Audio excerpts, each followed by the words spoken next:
చిందర్త ఎలా ఉంది రాష్ట్రం?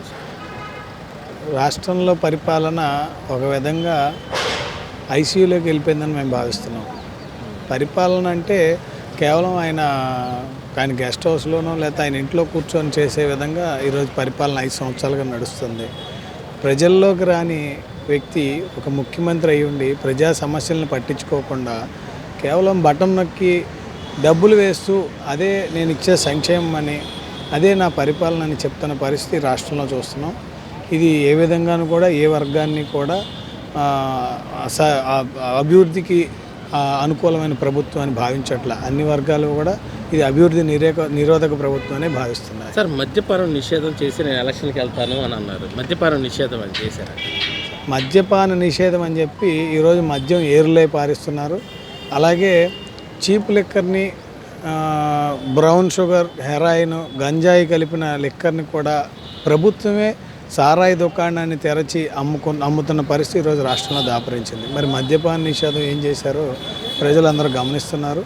మద్యపాన నిషేధం అనేది ఒక కలగా ఆయన చెప్పిన బూటక అబద్ధపు ప్రచారాల్లో అదొకటిగా మేము భావిస్తాం. సార్, జగన్మోహన్ రెడ్డి నేను సింగిల్గా వస్తున్నాను, మిగతా వాళ్ళని గుర్తుగా వస్తున్నారు, అది ఇది అని చెప్తున్నారు. దాని మీద అంటే సహజంగా అతనితో కలిసి నడవడానికి ఏ పార్టీ కూడా అనుకూలంగా లేదేమో అని మేము భావిస్తున్నాం. అంటే అతని యొక్క నిరంకుశ పాలన ఎలా ఉంది అంటే ఎవరు కూడా అతని దరిదాపులకు కూడా వెళ్ళట్లేదేమో అని మేము భావిస్తున్నాం. సార్, రాజధాని ఇక్కడే ఉంటుందని ఎలక్షన్ అప్పుడు చెప్పారు. ఈరోజు 3 రాజధానులు అంటారు. దీని మీద అదే ప్రతి విషయంలోనూ ఆయన చేసింది మోసమే. అసెంబ్లీలో ఆ రోజు చంద్రబాబు నాయుడు గారికి అమరావతి రాజధాని అని చెబితే దానికి పూర్తి స్థాయిలో మేము మద్దతు ఇస్తున్నామని చెప్పిన ఈ ముఖ్యమంత్రి మరి గద్దెనెక్కిన తర్వాత 3 రాజధానులు అన్నాడు. మరి వాళ్ళ నాయకులు హైదరాబాద్ రాజధాని 10 సంవత్సరాల తర్వాత అని చెబుతున్నారు.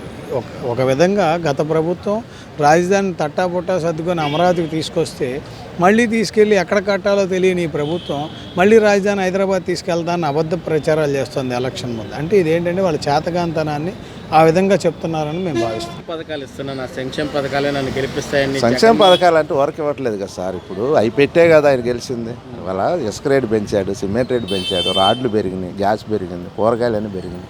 ఇంతకుముందు ఆ రేట్లు లేవుగా. 10 రూపాయలు ఇచ్చి 100 రూపాయలు తీసుకోవటం కాదుగా. 10 రూపాయలు ఇవ్వకుండా పేదలకు సేవ చేయండి, ఇబ్బంది ఏం లేదు. నువ్వు 10 రూపాయలు తీసుకో, మాకు ఇస్తున్నావు 10 రూపాయలు 100 రూపాయలు నువ్వు తింటున్నావు, తప్పు కాదు అది. ఇవాళ మంగళగిరి ఏంటంటే లోకేష్ బాబు, మంగళగిరే కాదు రాష్ట్రం అంతా కూడా కాదు. ఇప్పుడు మంగళగిరి నియోజకవర్గంలో కాండ్రు కమలా గారి కూతురు లావణ్య గారు మాకు తెలియదండి, వాళ్ళ తెలీదు. మామగారు కూడా మాజీ ఎమ్మెల్యే. ఇప్పుడు ఎట్లాగైనా రాజశేఖర రెడ్డి టైంలో గెలిచారండి. రాజశేఖర రెడ్డి గారు ఉన్నప్పుడు అప్పుడు కొద్దిగా రాష్ట్రం అప్పుడు 2 కలిసే ఉన్నాయి కాబట్టి పరిస్థితులు అప్పుడు వేరేగా ఉన్నాయి. ఇప్పుడు విడిపోయాక ఏంటంటే అభివృద్ధి చూస్తున్నాం మేము. మాకు ఇచ్చే రూపాయి కాదు, మాకు కావాల్సింది అభివృద్ధి అనేది మెయిన్. అసలు మంగళగిరికి ఎన్ని కోట్లు వచ్చినాయో ఏంటి అనేది వైసీపీ వాళ్ళకి తెలుసు, అయినా కానీ రూపాయి ఖర్చు పెట్టాల. మంగళగిరి నియోజకవర్గం అభివృద్ధి జరగాలంటే ఎవరు వస్తే బాగుంటుందని మీరు? అభివృద్ధి అంటే ఇప్పుడు విషయం ఏంటంటే లోకేష్ గారు అయితే మాకు చేస్తున్నారండి. ఆయన ద్వారా అభివృద్ధి అని మేము కోరుకుంటున్నాం. మంగళగిరి ఏంటంటే ఆయన ఒక జనాల మనసులోకి వెళ్ళి ముందు జనాల మనసులో గెలిచిన తర్వాత అభివృద్ధికి ఆటంకం లేకుండా చేద్దామనే పరిస్థితిలో ఉన్నాడు. రేపు పొద్దున జనాలు మెజార్టీ ఇచ్చి గెలిపిస్తే ఆయనకి ఇండస్ట్రీలు దాటం కానీ, ఐటీ శాఖకు కానీ అన్నిటికీ న్యాయం చేస్తాడు. రోడ్లు కానీ, లైట్లు కానీ. అంటే ఇప్పుడు సార్, జగన్మోహన్ రెడ్డి గారు లోకేష్ గారిని ఓడించడానికి కడప నుంచి కానీ, ఇటు సత్యల రామకృష్ణారెడ్డి కానీ, మిథున్ రెడ్డి కానీ, పెద్దారెడ్డి వీళ్ళందరినీ అస్త్రాలు ఉపయోగిస్తున్నారు. ఏంటి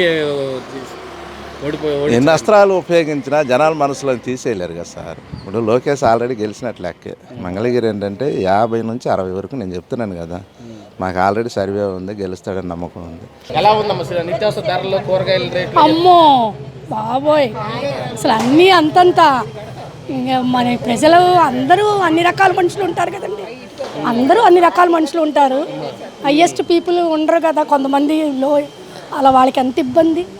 గ్యాస్ బండ్లే కానీ, కరెంటే కానీ, మున్సిపల్ ట్యాక్స్లే కానీ ప్రతిదీ అలాగా పెంచుకుంటూ వెళ్ళిపోతూ ఉంటే వచ్చిన కాడి నుంచి ఎన్ని కష్టాలు వచ్చాయండి అందరికీను. అడుగు పెట్టిన కాడి నుంచి దైవానికి తెలుసు, మీకు తెలుసు, కరోనాతో ఎంతమంది అల్లాడిపోయారు ప్రజలు.